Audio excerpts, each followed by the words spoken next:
I've always liked riding my bike around the neighborhood at night. There's something peaceful about it. The cool breeze, the hum of distant crickets, and the flicker of streetlights casting shadows along the road. Everything feels slower, quieter, and in those moments, it feels like the world is mine alone. I've been riding the same route for months now, a loop that takes me past parks, cul-de-sacs, and the occasional sleepy street corner.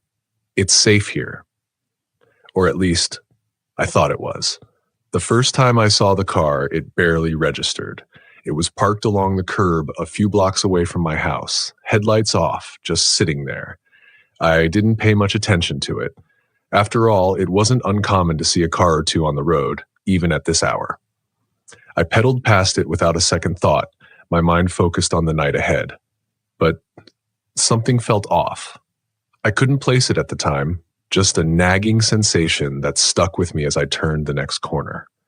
I looked over my shoulder, and there it was, the same car, creeping slowly behind me, headlights still off. My heart gave a small flutter of unease, but I shrugged it off. Maybe they were lost, or maybe they were waiting for someone. No big deal, I told myself, but I pedaled a little faster anyway. The second time I saw the car, it was waiting at the same intersection as before, engine purring quietly.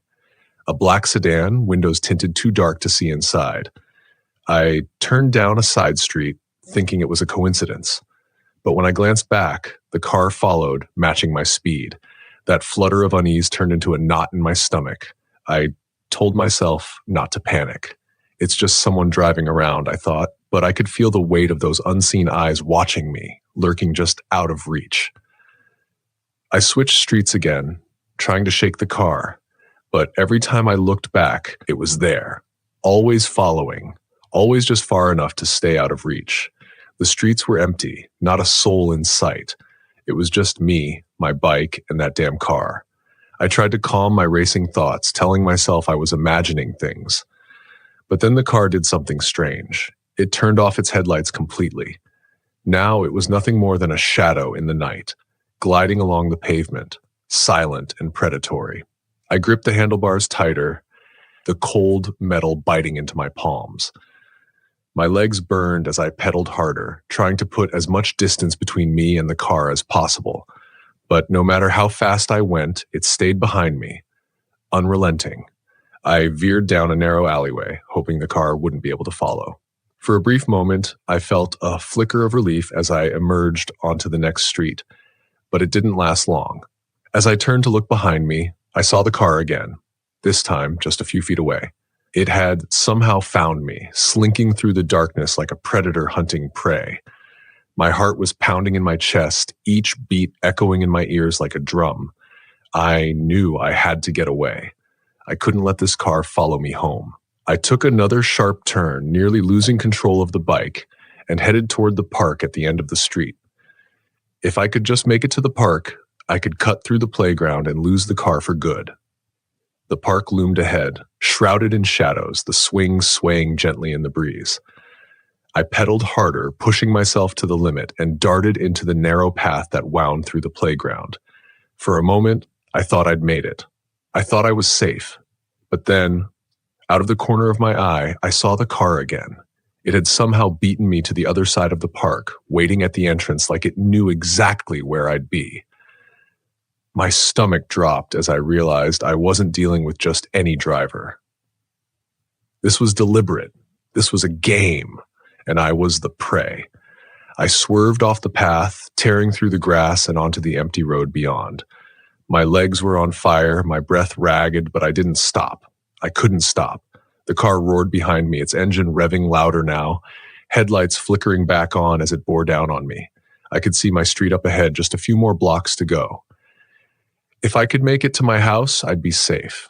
But the car was gaining on me, its tires screeching against the pavement. I pushed harder, my muscles screaming in protest, every ounce of fear fueling my speed. As I rounded the final corner, I saw it, my house, bathed in the glow of the porch light. Relief flooded through me, but it was short-lived. The car's engine roared one last time, and it swerved onto the sidewalk, blocking my path. I skidded to a halt, my bike slamming to the ground as I stumbled forward. The car idled in front of me, the driver still hidden behind those dark windows. I stood frozen, heart hammering in my chest, unsure of what to do next. And then, slowly, the driver's side window began to roll down. What I saw made my blood run cold. The driver was a man, his face pale and gaunt, eyes sunken into his skull like he hadn't slept in weeks. He stared at me with an expression that sent chills down my spine, a twisted smile that didn't reach his eyes as if he knew something I didn't. For a moment, we just stared at each other, the only sound the low hum of the car's engine. And then, without warning, he spoke. "Nice night for a ride." His voice was calm, almost friendly, but there was something off about it, something that made the hair on the back of my neck stand on end. I couldn't move, I couldn't speak. All I could do was stand there, paralyzed with fear. The man's smile widened and he reached for something on the passenger seat. I didn't wait to find out what it was. My body acted on instinct, and I bolted, leaving my bike behind as I sprinted toward my house. I could hear the car's engine revving behind me, the tires screeching as it gave chase. My legs felt like jelly, but I pushed forward, adrenaline coursing through my veins. I reached the porch, yanked open the door, and slammed it shut behind me, locking it with trembling hands. Through the peephole, I saw the car idle at the curb for a moment longer. The driver still smiling that unsettling smile. And then, as if satisfied, he drove off, disappearing into the night without a trace. I stood there, chest heaving, trying to make sense of what had just happened. But there were no answers, just the lingering fear that somehow he'd be back. And from that night on, I never rode my bike at night again.